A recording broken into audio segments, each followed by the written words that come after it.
wield a lot of power. Right.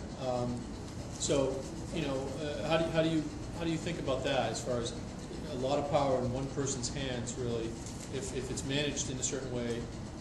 You talked about open and a lot of dialogue and debate. So you see it that way, more as a central power component? I see it as much more of a facilitating position than it's been used in the past. In the past, it's been used as a position where, again, there's been dictating down of what the results would be.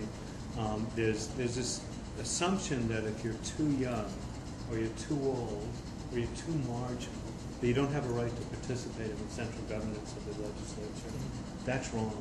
You know, one of the amazing things about the legislature, and I'm not sure many people realize who weren't there, is the breadth of experience and expertise and intelligence that you see across, you know, the caucus, both Democrats and Republicans. And to marginalize people because it's their first term, or because they're on in the years, or because they have ideas that in some areas you don't think are central ideas or marginal ideas.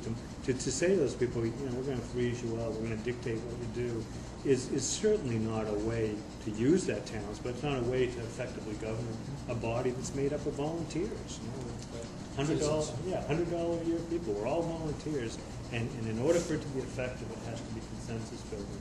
The reason we were able to take the House Republican Alliance from a handful of members up to 80 to 100 members participating on a consistent basis in our meetings and our blogs and so forth is because every one of them has an equal voice in choosing our recommendations.